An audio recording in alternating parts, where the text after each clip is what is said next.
ଯେକୌଣସି ଚାଷ କରନ୍ତୁ ନା କାହିଁକି ପ୍ରଥମ ସମସ୍ୟା ହେଉଛି ଧଳା ମାଛି ବା ହ୍ୱାଇଟ୍ ଫ୍ଲାଏ। ଶୁଭମ ଭାଇ ଆମର କମେଣ୍ଟ କରିଥିଲେ ଧଳା ମାଛିକୁ କେମିତି ଆମେ କଣ୍ଟ୍ରୋଲ କରିପାରିବା।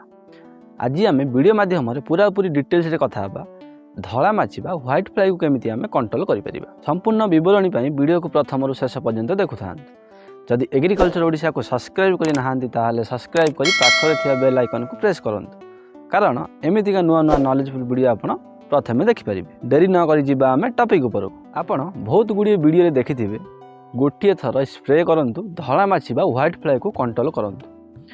ଆଜିର ଭିଡ଼ିଓରେ ଆପଣମାନଙ୍କୁ ପୁରା ଡିଟେଲ୍ସରେ କହୁଛି ଏବେ ପର୍ଯ୍ୟନ୍ତ ଏମିତି କୌଣସି ଇନସେକ୍ଟିସାଇଡ଼୍ ନାହିଁ ଯାହାକି ଗୋଟେ ଥର ସ୍ପ୍ରେ କଲେ ଆପଣ ହ୍ୱାଇଟ୍ ଫ୍ଲାଏକୁ କଣ୍ଟ୍ରୋଲ କରିପାରିବେ। ଆଜି ଆମେ ଭିଡ଼ିଓ ମାଧ୍ୟମରେ ପୁରାପୁରି ଡିଟେଲ୍ସରେ କଥା ହେବା ଦୁଇଟି ସ୍ପ୍ରେ। ଯଦି ଆପଣ ପ୍ରଥମ ସ୍ପ୍ରେ କରିବେ 4 ରୁ 5 ଦିନ ପରେ ଆଉ ଗୋଟେ ସ୍ପ୍ରେ କରିବେ ତାହେଲେ ଆପଣଙ୍କର ଧଳା ମାଛି କଣ୍ଟ୍ରୋଲ ହୋଇଯିବ। ଆମର ଭାଇ ଜଣେ କମେଣ୍ଟ କରିଥିଲେ କଲରା ପ୍ଲାଣ୍ଟରେ ଧଳା ମାଛି ଲାଗିଛି, ତାହେଲେ ଆମେ ନିୟନ୍ତ୍ରଣ କେମିତି କରିବା। ଦେଖନ୍ତୁ ପୁରାପୁରି ଡିଟେଲ୍ସରେ କହୁଛି। ପ୍ରଥମେ ଆପଣ ଯେକୌଣସି ଟ୍ରିଟମେଣ୍ଟ କରନ୍ତୁ ନା କାହିଁକି ପ୍ରଥମେ ଆପଣଙ୍କୁ ଜାଣିବାକୁ ପଡ଼ିବ ସମସ୍ୟା କ'ଣ। ଦେଖନ୍ତୁ ପ୍ରଥମେ ଆପଣ ଜାଣନ୍ତୁ ଧଳା ମାଛିର ଆଟାକ୍ ବା ଆକ୍ରମଣ ହୋଇଛି ନା ନାହିଁ। ଯଦି ଅଧିକ ଆକ୍ରମଣ ହୋଇଛି ତାହେଲେ ଇନସେକ୍ଟିସାଇଡ଼୍ ଅଲଗା, ଯଦି କମ୍ ଆଟାକ୍ ହୋଇଛି ଏହାର ଇନସେକ୍ଟିସାଇଡ଼୍ ଅଲଗା। ବିଭିନ୍ନ ପ୍ରକାର ସମସ୍ୟା ପାଇଁ ବିଭିନ୍ନ ପ୍ରକାର ଇନସେକ୍ଟିସାଇଡ଼୍ ଉପଲବ୍ଧ ହେଉଛି।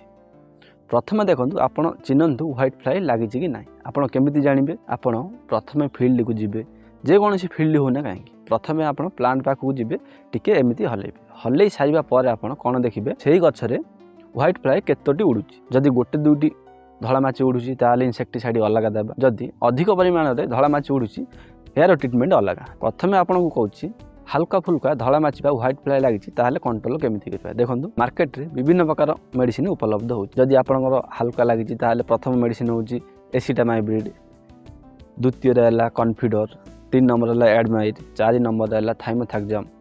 ଏଗୁଡ଼ିକ ଆପଣ ଯଦି ହାଲକା ଫୁଲକା ଲାଗିଛି ତାହେଲେ ଆପଣ ଏଗୁଡ଼ିକ ମେଡ଼ିସିନକୁ ସ୍ପ୍ରେ କରି ଆପଣ ଧଳା ମାଛି ବା ହ୍ୱାଇଟ୍ ଫ୍ଲାଏ କଣ୍ଟ୍ରୋଲ କରିପାରିବେ। ଯଦି ଆପଣଙ୍କର ଅଧିକ ପରିମାଣରେ ଧଳା ମାଛି ଲାଗିଛି ତାହେଲେ ଆପଣ କଣ୍ଟ୍ରୋଲ କେମିତି କରିବେ। ଦେଖନ୍ତୁ ପ୍ରଥମେ କ'ଣ କରିବେ, ଉଲାଲା ଇନସେକ୍ଟିସାଇଡ଼୍କୁ ନେବେ।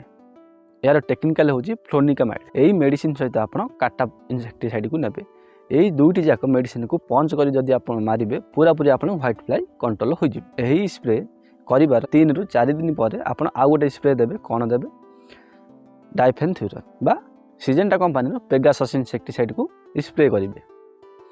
ଯଦି ଆପଣ ପ୍ରଥମେ ଉଲାଲା ତା ସହିତ କାଟାପ୍, ନେକ୍ସଟ ଆପଣ ଡାଇଫେନ୍ଥ୍ୟୁରାନ୍ ବା ସିଜେଣ୍ଟା କମ୍ପାନୀର ପେଗାସସ୍କୁ ଯଦି ଆପଣ ଏହି ଦୁଇଟି ସ୍ପ୍ରେ କରୁଛନ୍ତି ତାହେଲେ ଆପଣଙ୍କର ପୁରାପୁରି ହ୍ୱାଇଟ୍ ଫ୍ଲାଏ କଣ୍ଟ୍ରୋଲ ହୋଇଯିବ। ନେକ୍ସଟରେ ଆମେ କଥା ହେବା ଯଦି ଆପଣ ଅଧିକରୁ ଅଧିକ ପରିମାଣରେ ଯଦି ଧଳା ମାଛି ଲାଗିଛି ତାହେଲେ ଆମେ କ'ଣ କରିବା। ଦେଖନ୍ତୁ ଆପଣ ଆଉ ଗୋଟେ ଇନସେକ୍ଟିସାଇଡ଼୍ ଦେବାକୁ ପଡ଼ିବ। ଯଦି ଆପଣଙ୍କର ଡ୍ରିପ୍ ଅଛି, ଡ୍ରିପ୍ରେ ଆପଣ ଏସିଟାମାଇବ୍ରିଡ୍ 20% 1 କିଲୋ ଗୋଟେ ଏକର ପାଇଁ ଡ୍ରିପ୍ରେ ଦେଇଦେବେ। ଏହାପରେ ଆପଣ ଯେଉଁ ଦୁଇଟି ସ୍ପ୍ରେ କହିଲି ସେ ଦୁଇଟି ସ୍ପ୍ରେ କରିଦେବେ।